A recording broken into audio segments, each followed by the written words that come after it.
xibaar yu wér te wóor ca tàng ba abonnez-vous pour ngeen di mën di jot suñuy vidéo. Pape Malick Ndour di wax ci 405 milliards yi nga xam ni ab empreinte obligatoire la moom mi nag daal lu muy wax ni loolu yi du dara rek loo xam ni lu garaaw la dina jaajëfal baax a baax ci ànd gi ak ñun ci chaîne bii di Buzz 221 HD le 27 mars 2025 état bu Sénégal daal dinañu lancé woon ab empreinte obligatoire par appel public à l'épargne visant à mobiliser 150 milliards de francs CFA kon 150 milliards de francs CFA moom lañ bëggoon a mobiliser ci 15 jours rek waaye opération boobee nag daal nay dépassé boobu le objectif ñu amoon ba sax daal di mujjee àgg ci 405 milliards de francs CFA loolu kon daal di tax trésor public daal di clôturer boobu lépp émission avant date bi nga xam ni moom lañ ko waroon a clôturer le 18 avril 2025 mu nekk nag ab performance boo xam ni performance bu notable lañ ko jàppee waaye moom Pape Malick Ndour mi daal nekk ancien ministre de la jeunesse et membre de l'APR moom mii nag daal jàpp na ni loolu yi nekkul dara rek lu exceptionnel ci ab déclaration publique boo xam daan na koy def neen nag daal dinañ leen gëmloo ni appel public bii daal ci mbirum épargne 150 milliards te ñu bokkulee ko ci 405 milliards ab succès la boo xam daal bu inédit la waaye nag daal nee na lii nekkul bu njëkk te tamit nekkul mooy nekk bu mujj ñuy def ab empreinte obligatoire di ko clôturer avant muy àgg ci terme mu ni investisseurs yu zone UEMOA yi daal di ay burkinabé ivoirien togolais béninois ak sénégalais ñoom ñi nag daal dañoo yàgg rek di wuyu saa yu ñu leen wooyee ci opération yu mel nii loolu yi nag daal dafay wane confiance bi nga xam ne kon am nañ ko ci réew moo xam ne ñenn ñi sax dañu wax naan réew mi dafa nekk en ruine aux marges budgétaires ak financières yëpp neen nag daal loolu yi nekk dara loo xam ne lu existé wul la waaye nag daal pour mu appuyer propos yi nga xam ne daal na ko yëkkati moom monsieur Ndour mi nag daal dinay cité yoo xam ne xewoon na fa ci régime Macky Sall mu ni ci août 2022 defoon nañ ci bu ni mel pour am 120 milliards de francs CFA waaye ci mujj ga rek ci 6 jours juróom benn fan récolté nañ lu toll ci 138 milliards de francs CFA ak taux boo xam ne nag moo gën a ndaw sax ba tey mu ni beneen yoon sax muy en 2022 ba tey am na beneen opération boo xam ne defoon nañ ko boobu amoon nañ ci 200% de réussite ci ab temps bu gàtt loolu itam yaar koy clôturer woon avant date bi nga xam ne moom la ñu fixé woon loolu nag daal moom la joxe kon comme ay exemple moom mi di Pape Malick Ndour daal di wane ne kon daal lii nii dara lu extraordinaire kon amu ci. Manifestation à Dakar rassemblement des travailleurs du Sénégalais ñoom ñi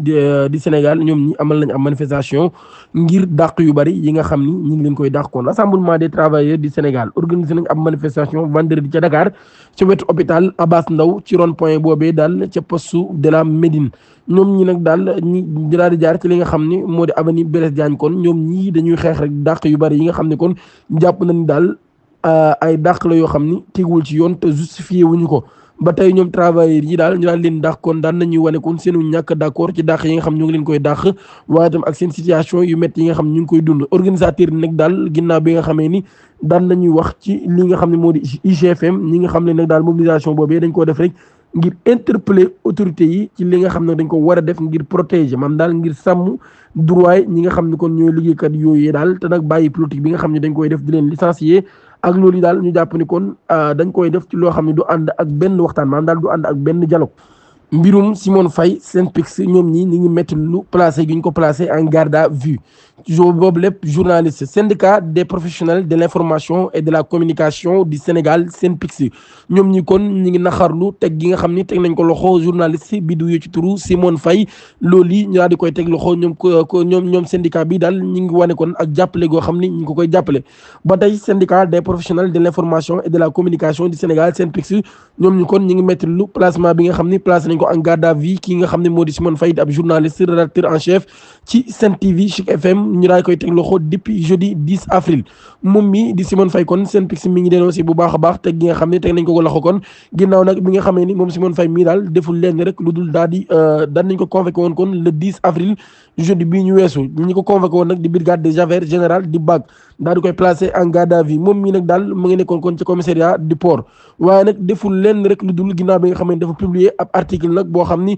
site Afrique confidentiel bii daal moom moo ko daal di publier moom mii mu daal di koy jëlaat daal koy jàllale ci plateforme digitale bu D-Media bi article bi nag ñu ngi ci tiré daal crise politique ci réewum Sénégal Alassane Ouattara woo na ki nga xam ne moo di Ousmane Sonko ca Abidjan loolu yi kon ci la ñu ko woowee daal di koy teg loxo loolu nag daal moo daal di jaaxal Synpics lool ndax daal ñoom ñi nee nañ arrestation bi dafa doy waar ndax Simone Faye daal même bu fekkee ay responsable la bokk na ci responsable yi ci groupe des médias waaye moom mii nag daal nekkul rek koo xam ni moom moo njëkk a publier lu ni mel wala sax moom moo nekk auteur boobu lépp article loolu daal moo tax kon arrestation bi daal leen di jaaxal lool. communiqué bu mouvement gëm sa bopp les jàmbaar ñoom ñii di mouvement gëm sa bopp les jàmbaar ñi ngi wane seenu jàppale boo xam ni nag jàppale amul fenn fu mu yam la ki nga xam ne moo di rédacteur en chef bu groupe des médias di Simone Faye ak képp koo xam ne rek daal da ngaa nekk victime jamono ji ci nguuruk Bassirou Diomaye Diakhar Faye gi ñoom ñi nag daal jàpp nañ ni dañoo nekk jamono ji rek di instrumentaliser li nga xam ne moo di justice bi ngir déstabiliser li nga xam ne nag moo di journalistes yi ak acteurs politiques yi